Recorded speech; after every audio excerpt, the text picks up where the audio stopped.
evening and welcome to the evening news for today, Tuesday, January 9, 2024.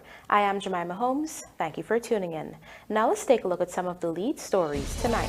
Fires wreak havoc in SOPHIA, South Ruimveldt, and Good Hope. Over 15 persons displaced.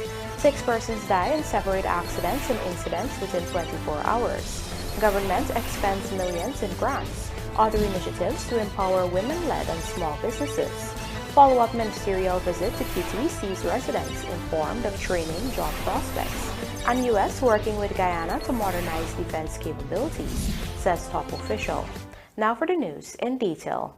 The Ministry of Human Services and Social Security with the United Nations Women's Support injected a significant $8.2 million to empower women entrepreneurs in the country. Find out more in this report. 63 women are now in a position to become entrepreneurs or perfect their craft with support from the Ministry of Human Services and Social Security.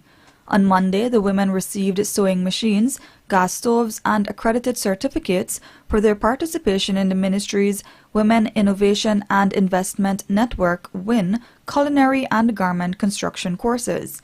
The investment amounted to some $8.2 million and is a collaborative effort of the ministry and UN Women geared towards women's empowerment through financial stability.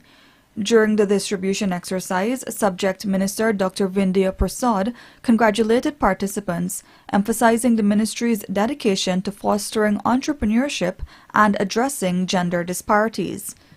It is my personal wish that we have many more women as entrepreneurs, many more women having the ability to gain employment and to enjoy equal pay, and for many women to understand that there is always an opportunity for upward mobility and for growth. The WIN program is an acronym for Women's Investment Innovation Network, and today we have invested in you, but more importantly, you've invested in yourselves. And we celebrate you, we celebrate your journey to this point, and we hope that our investment will continue to give you all the support and confidence that you need to move forward even beyond this point. Beneficiaries were elated for the continued support in their business journey.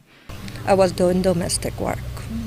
And what encouraged you to start doing the program? Well, as the course was going on, and I'm not far from the place that the course going on, so the people ask me and I go and I do it, the course. And how was the experience? It was good.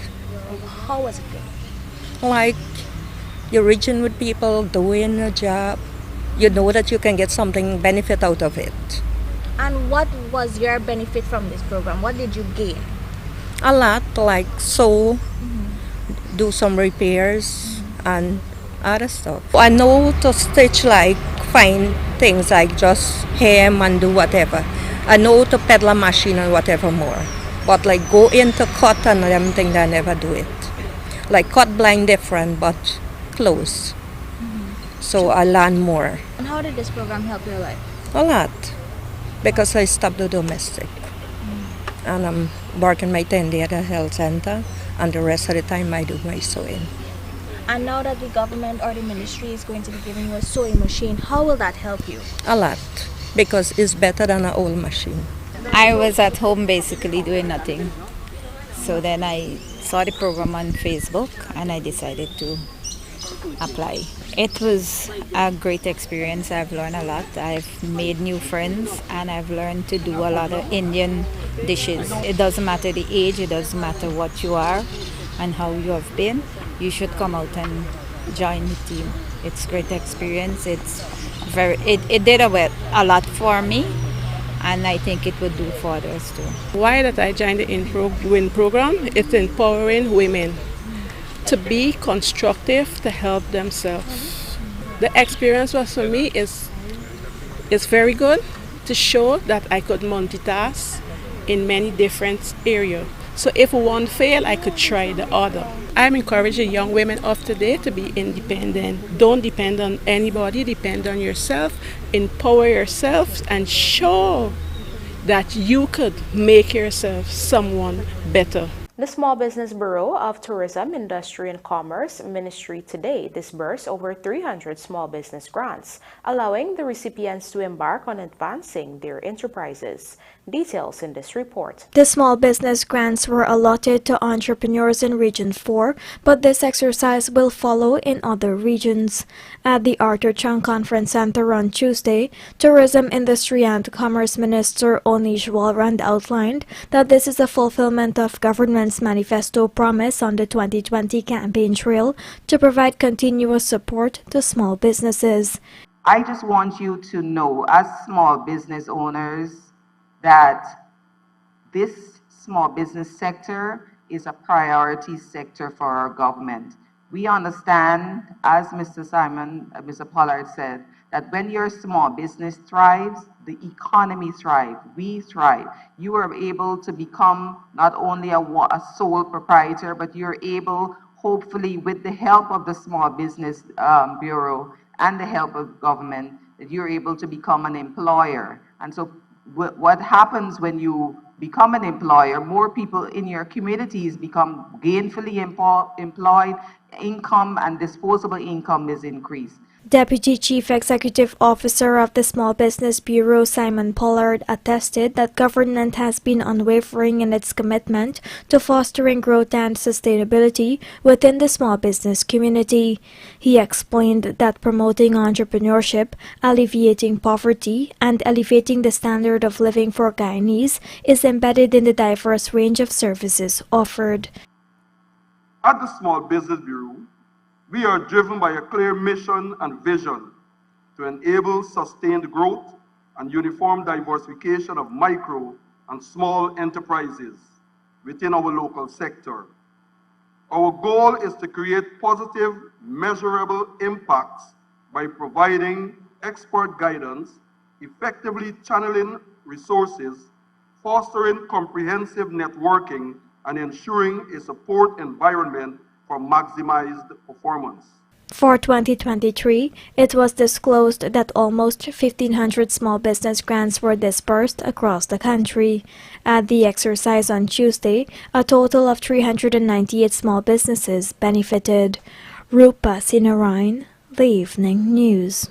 The government is taking skills training and job opportunities directly into the Georgetown community of Kitty after President Dr. Irfan Ali recently visited that community and made several commitments to the people. Here are the details from Jarrell O'Brien. On Monday, Minister within the Ministry of Public Works, Deodat Indar, visited the Georgetown community of Kitty.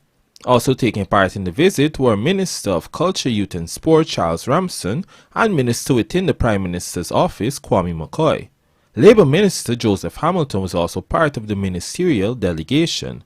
Their visit is a follow-up of the one President Dr. Irfan Ali conducted on Saturday and was aimed at taking skills training and job opportunity directly to the people. Whilst addressing residents, Indar showcased two individuals who are among the many success stories where persons were able to upskill themselves and enter the booming construction sector. These guys didn't have much skill. They didn't know construction. They didn't know much about but they are contractors now and they're building concrete roads.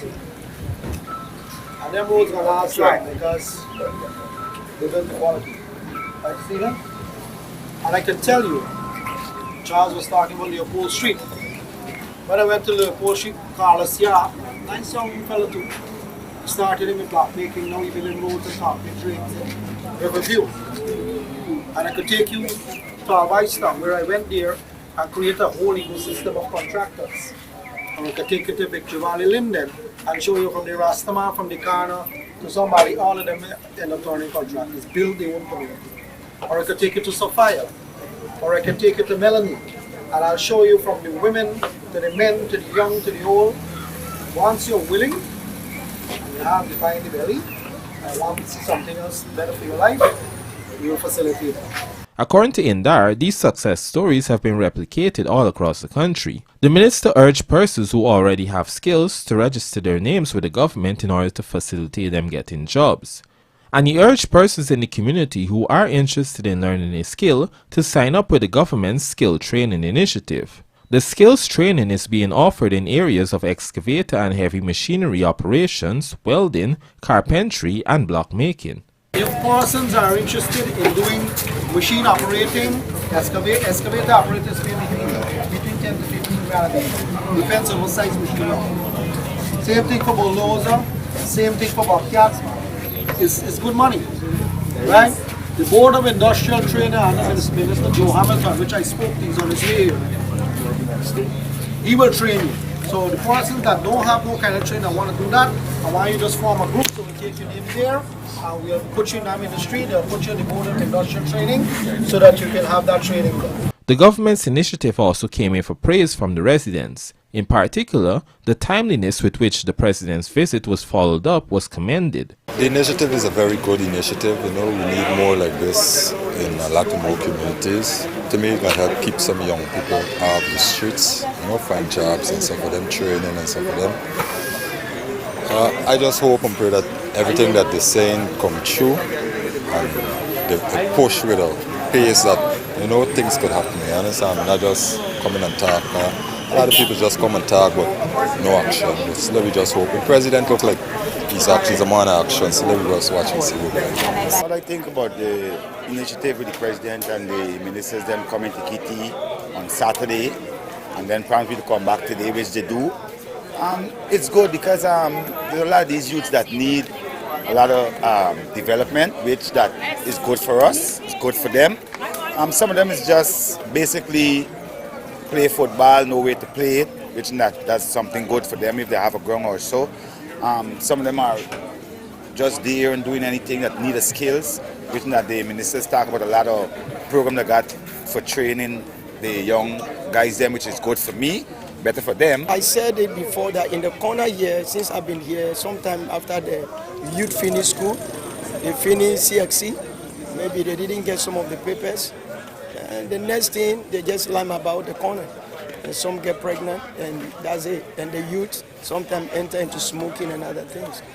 But it was good for me to see the president walk here on Saturday with Entourage. And today, the Monday after Saturday, we see our 4 ministers came back to follow up from what the president did. Jarrell Bryan, The Evening News. 2 fires of unknown origin have destroyed a used car storage bond at Good Hope Village on the east coast of Demerara and a house at Beefield SOPHIA, Greater Georgetown. Let's find out more from Kamesi Slow. Fire destroying the used car storage facility at Good Hope on the east coast of Demerara on Monday afternoon. The blaze engulfed the facility and surrounding buildings, causing extensive damage to the inventory of vehicles stored within. Firefighters battled tirelessly to contain the inferno.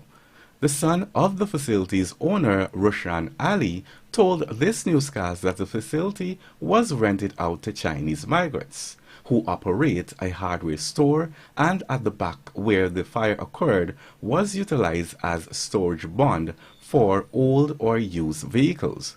The Guyana Fire Service has since determined that the cause of the fire is a deliberate setting of fire on grass by persons unknown, which spread to the junkyard. Meanwhile, on Monday night, a fire also of unknown origin destroyed a house in Beefield SOPHIA, Greater Georgetown. Reports are that the owner of the property resides overseas, but the lower flat of the building was occupied by a 64-year-old man and his 49-year-old wife. While no one was in the upper flat of the building, the elderly man that was in the lower flat said he heard neighbors shouting for him to exit the building, and it was then he realized the building was on fire. The fire service is noting its spiking fires across the country after responding to several incidents over the past week, with 5 of them occurring on Saturday. Monday's fires have brought the figure to 14 fires for the year already, which has resulted in the death of 2 persons and over 20 persons homeless. I am Kamesi Slow reporting for the Evening News. Yet another fire of unknown origin this afternoon destroyed a house located at Kiskadee Drive, South Ruimveldt Gardens, Georgetown. A family of 5 occupied the building. At the time of the blaze, at around 13:45, 3 children, 6-year-old twin boys, and their 15-year-old sibling were at home. Their mother, Abigail Lynch, an events planner and decorator, had left home at around 10:30 a.m. At around 14:30, she received a call from her neighbor informing her of the tragedy. Her children escaped unharmed. Losses are estimated to be around $5 million. Another fire of unknown origin has destroyed 2 houses in SOPHIA, Greater Georgetown. One of the houses was occupied by a family of 5 comprising 3 children and 2 adults. The other house was occupied by a family of 4 comprising 1 adult and 3 children. In addition to the houses, the fire destroyed a motorcycle and an electric bike which were in the yard. We now tell you that a 25-year-old man was on Sunday night chopped to death by his ex-girlfriend's new beau. Ricardo John, a laborer of LaBelle Alliance Region 2, succumbed to his injuries while receiving medical attention at the Georgetown Public Hospital. Reports are that John was at a shop in the community of Lima Sands on the Essequibo coast when an altercation ensued between him and the 20-year-old suspect, who was wielding a cutlass. The suspect reportedly inflicted severe injuries on John's upper body before fleeing the scene. The victim was rushed to the Suddy Public Hospital in an unconscious state, but was later transferred to the Georgetown Public Hospital, where he died while being treated. On Monday afternoon, the suspect of Good Hope on the Essequibo coast was apprehended. He has since reportedly confessed to the crime. Coming up, overseas-based Guyanese among 3 killed in separate Berbice accidents, and husband-wife die in Ruimveldt smash-up. Do stay with us. More news ahead.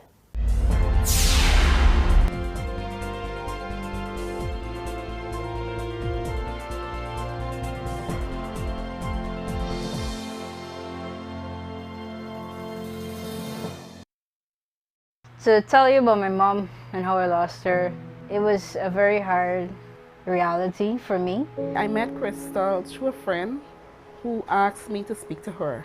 The first time I saw her, my spirit just took a liking to her. I see Crystal as my daughter. I haven't given birth to Crystal, but I feel as if I do. I felt alone. I got the support I needed from her. I understand that Crystal was a lesbian. I choose to accept and embrace and love everybody. I'm a Christian and I believe we are all God's children. God loves everyone. It's about time we all get educated enough to know that, you know what, everybody is just the same human. She never questioned it. She just supported me right through it. So I see her as a young woman full of potential. Crystal and every gay and lesbian person should be treated with respect in Guyana.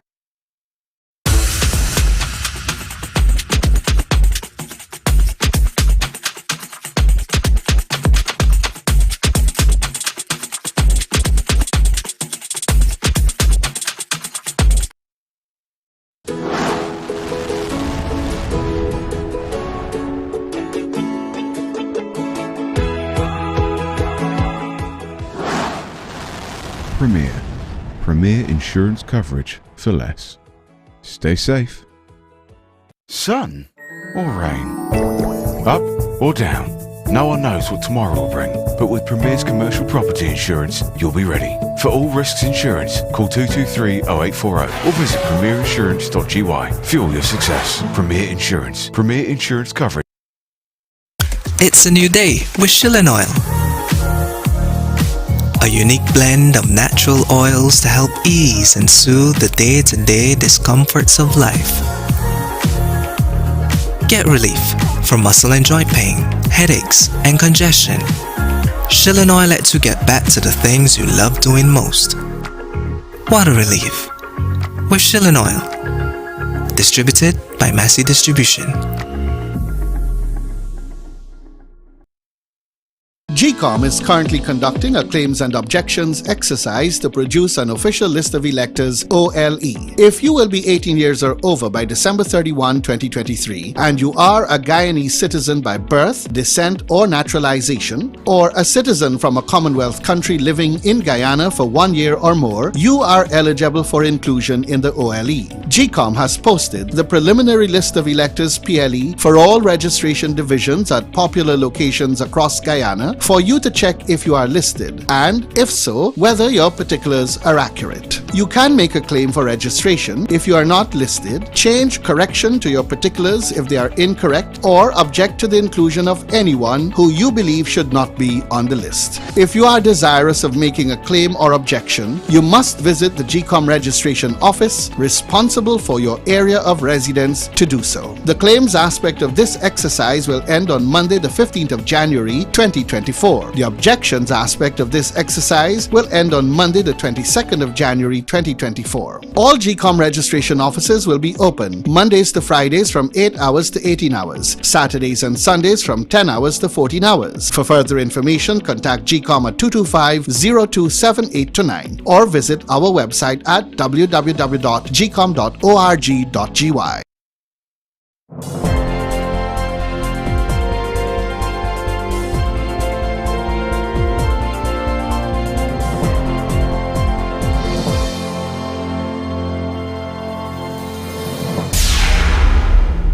Welcome back. You're watching the Evening News. Guyana is actively seeking to take its defense capabilities to newer heights, and the United States has offered support in ensuring that this process leads to a strategic and sustainable military mechanism. Sharing outcomes of his two-day visit to Guyana, Deputy Assistant Secretary of Defense for the Western Hemisphere at the United States Department of Defense, Daniel P. Erickson, on Tuesday engaged media operatives at the U.S. Embassy. Rupasina Ryan was there and filed this report. Deputy Assistant Secretary of Defense for the Western Hemisphere at the United States Department of Defense Daniel P. Erickson, during his two-day visit to Guyana, had scheduled meetings with members of the Guyana government, Guyana Defense Force, and CARICOM leaders to discuss the U.S. defense and security partnerships. As he spoke on these outcomes, the DASD underscored that Guyana and the United States share a strong bilateral foundation for future cooperation on defense and security. He outlined that the active conversation is premised on how the country's defense system can be modernized and the scope of such an undertaking. The U.S. Deputy Assistant Secretary added that he foresees a time in the future where Guyana will seek to expand its maritime and aerial assets beyond what exists currently. Meanwhile, when asked how the U.S. envisions working with regional officials amid the border controversy between Guyana and Venezuela, Erickson highlighted that the meeting between Guyanese President Dr. Irfan Ali and Venezuelan President Nicolas Maduro was followed closely. He positioned that the United States supports the continuation of respect for Guyana's sovereignty and territorial integrity. In responding to the question of the U.S. sending its troop here to bolster local defense capabilities, Erickson pointed out that since the matter has reached a point of relative de-escalation, it is important to maintain peace and stability across the hemisphere. This, he said, is achievable through diplomatic channels. Rupa Sinarayan, The Evening News. Efforts to synchronize Guyana's discipline services will be amplified this year as government moves to enhance the country's security capabilities. This was disclosed by President Dr. Irfan Ali during the saw-turning ceremony for the new Brickdam Police Station on Monday. Trishelle Sobers has this story. During his remarks at the sod-turning ceremony of the new Brickdam Police Station on Monday, President Dr. Irfan Ali posited that digitalization and automation of Guyana's discipline services, as well as improvement of infrastructure, are at the forefront of all government initiatives aimed at enhancing the country's national security. It is with this in mind, government is moving to build Guyana's first marine division that would be capable of utilizing the country's river assets in crime positioning, crime fighting, and proactive intelligence work. State-of-the-art marine assets and equipment are being procured to support the initiative, which falls under the leadership of the Guyana Police Force. Additionally, efforts are ongoing to boost the country's aerospace capability. This includes the movement of all services to the new hangar at Ogle, which the Guyana Defense Force is constructing and rehabilitating. The head of state said the initiatives are among many aimed at developing an integrated joint service system that allows the discipline services to work cohesively to protect the country.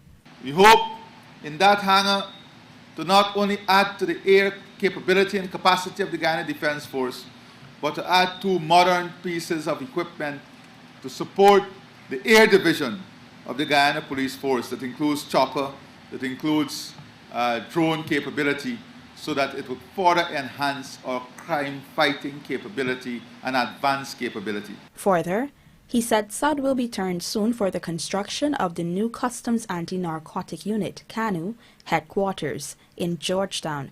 President Ali said the facility will include a regional integrated system that allows CANU to function effectively across the 10 administrative regions of Guyana. An important part of what we're doing with CANU also is to build its capacity to integrate with other regional structures in the Caribbean, in Latin America, and of course with our partners in the Western Hemisphere. That is why the structure of CANU will reflect this new approach to the work that they do. Trishelle Sobers, Evening News. The government intends to beef up its fight against money laundering and financial and other crimes by, inter alia, going after the assets of those involved in these criminal enterprises. Gerald Bryan tells us more. During his end-of-year press conference, Attorney General Anil Nandalal spoke about the government's fight against money laundering and other financial crimes. He spoke of government's partnership with the regional security system and the formulation of model civil forfeiture legislation. According to the Attorney General, Guyana and indeed many parts of the Caribbean have traditionally focused on going after the perpetrators and not their assets. We now have to shift focus, and we did comprehensive review to our legislation to ensure that we now have the legal capabilities to go after properties of the criminals and properties acquired or believed to be acquired from criminal activities. So you will see people's expensive properties now being implicated in legal proceedings as we begin to unfold our civil forfeiture agenda. Moreover, Nandalal noted that not going after enough civil forfeiture cases was one of the weaknesses flagged by the Caribbean Financial Action Task Force (CFATF) assessments. That is one of the weaknesses that have been identified to us in our recent assessment. The assessment was done in August, I think, or September, and I had passed the law only in August. So the law was not yet fully enforced or not yet fully implemented at the time when the assessment was done. But we were able to show to the assessors that, look, we may be late, but we have the law now. And going forward, we will now be going after assets of criminals and assets that are connected to criminal conduct. Guyana has been working in collaboration with the Asset Recovery Unit of the Regional Security System to build capacity in tackling organized crime.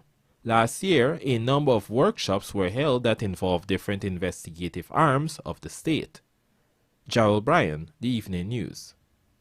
An overseas-based Guyanese is among 3 persons who are now dead following 2 separate accidents in Berbice last evening.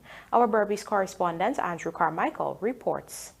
One of the accidents on Monday evening, a 3-vehicle collision, occurred at number 9 Village, West Coast Berbice, Region 5, Mahaika Berbice. That crash claimed the life of 25-year-old Ricardo Bipta of Bat Settlement Village, West Coast Berbice. At the time, he was riding a motorcycle. The other accident at Cortland Quarantine Highway resulted in the deaths of 35-year-old Javed Mohammed, a barber of Irish Quarantine, and 32-year-old Harry Narayan Chattergoon of Toronto, Canada. Mohammed was the rider and Chattergoon the pillion rider on a motorcycle. They were reportedly traveling at a fast rate of speed when they ended up in the path of a motor car, resulting in a head-on collision. Chattergoon, originally from the quarantine, had returned home 3 weeks ago and was expected to return to Canada on Friday. he was staying at Mohammed's home. According to Wazir Mohammed, his son and friend left home at about 13 hours on Monday to visit friends, and at about 19 hours his son had called saying he was heading home. When you come home, he gone, you don't know where he gone. When we hear about 10:30, he got an accident. And we hear he died. So what could you tell us about Chattogun? Chattogun is a very good one. His son is very good too. Very, very good. Never hear a whisper from him. Never. Never. Chattogun is his friend. It's just like them a friend by cricket.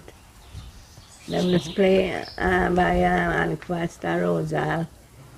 And let's practice. And let's practice. That's his son would care with all like them. Because he used to play good, he been all St. Vincent, Trinidad. And he go and walk and play cricket. Mohammed's sister, Shamwati Manichan, said her brother suffered head injuries. No, because Sam show up the injury that he had his split open. Like the head knock. He gets severe head knock. And the whole face swell up, you know, see body, he didn't show the bare face. How about the other one? I'm going to see he tie up in the shelf, more high up. So then I take donkey. Me see my brother. Meanwhile, in the other accident in Region 5, police say Bipta was riding a motorcycle when the crash occurred. Police said a truck was proceeding east along the roadway when a motor car which was proceeding in the said direction behind the motor lorry, and in the process of overtaking it, ended up in the path of the motorcyclist who was proceeding west. As a result, a collision occurred. The motorcyclist further collided with the truck. Bipta was taken to the Fort Wellington Hospital, where he was pronounced dead. Andrew Carmichael, The Evening News. Meanwhile, a couple is dead while several others have been hospitalized after a motor car and a minibus collided at Ruimveldt, Georgetown on Monday morning. Dead are 51-year-old Sarah Wilson of Samata Point Grove, East Bank, Demerara, and her husband, Rawl McKenzie. Reports are that at 5:25, firefighters and first responders were deployed to the scene in front of the Ruimveldt Police Station, Georgetown. The accident involved two vehicles, a blue Toyota Hiace RC minibus BHH 8451 and a Honda Vezel PAD 2018. The first vehicle had been owned and driven by McKenzie, while the other was owned by Ryan Cicheran of Bellevue, West Bank, Demerara, and was being driven by 29-year-old Priam Cicheran. Wilson, at the time of the accident, was a passenger in the front seat of the minibus. Other occupants included 31-year-old Javon Bowen of Samata Point, 58-year-old Lennox Clemenson of Skyhawk Gardens, and 56-year-old Jones McKenzie of Grove Housing Scheme. Investigations revealed that the motor car was proceeding south on the eastern lane of the Ruimveldt Public Road, allegedly at a fast rate of speed. While in the vicinity of Top Point store, the driver of the car was negotiating a slight bend when the left side front of the motor car came into contact with a pile of sand situated on the eastern side of the road. This caused the driver to lose control of the vehicle, and it then collided with a bridge and flipped several times onto the western carriageway before colliding with the front portion of the minibus, which was proceeding north along the western carriageway of Ruimveldt Public Road. As a result, the drivers of both vehicles and the minibus passengers all received injuries to their bodies. According to the Guyana Fire Service, both vehicles and their contents were destroyed, and both drivers suffered broken limbs. Firefighters had to extricate both drivers, who had become entrapped in their vehicles due to the collision. They were both transported by emergency medical technicians to the Georgetown Public Hospital, where Wilson was pronounced dead on arrival. McKenzie died on Monday evening while receiving treatment. The driver of the motor car has been admitted to the intensive care unit, suffering from head injuries. His condition is regarded as critical. And now for a look at the bridge reports. The Demerara Harbour Bridge will be closed to vehicular traffic on Wednesday, January 10, 2024 at 3:30 for a period of 1.5 hours. Meanwhile, the Berbice River Bridge is expected to be closed at 15:30 on Wednesday, January 10, 2024 also for a period of 1.5 hours.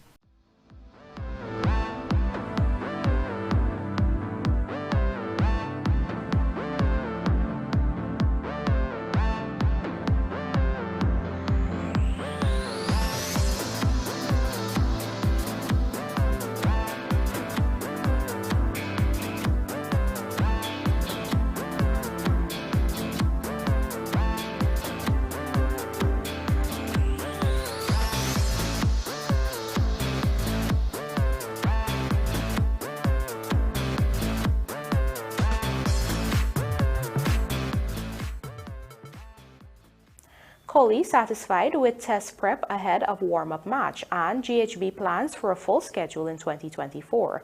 Details of these stories and more in the Sportcast, sponsored by MacCorp, coming up on the other side of the break.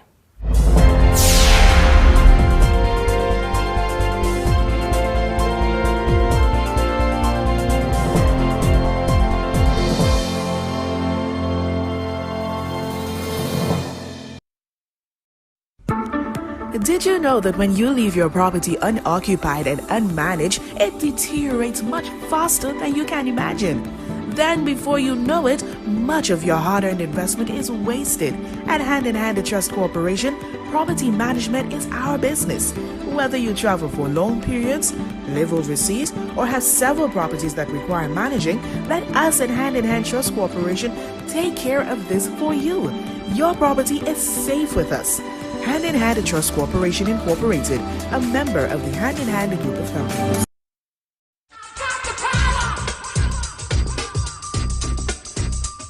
Contractors, available at Sylvie's are Karcher push sweepers, equipped with dual bristles. These push-powered machines can cover over 32,000 square feet per hour, collecting sand, dust, and particles from roadways and project sites. Save time, use less labor, and earn more. Order yours now at sylviesonline.com or at our 31 High and Hatfield Streets or Lot 90, East Henrietta, Essex.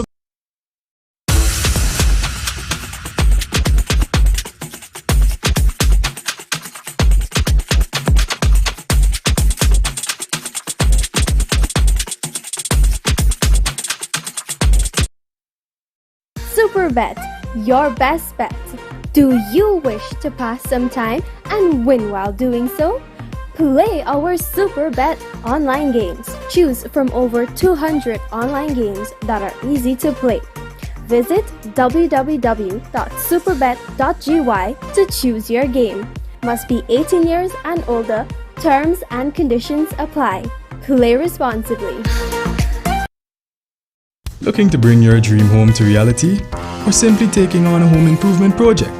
Then National Hardware Limited is where you should start. Let us put that touch to your home.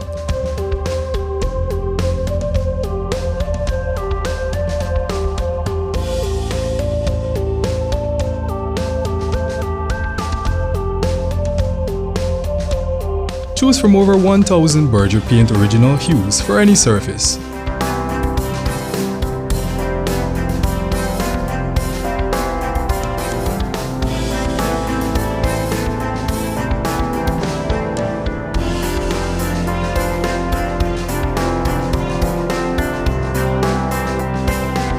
We are known for our trusted brands such as Westinghouse, Philips, Sadco,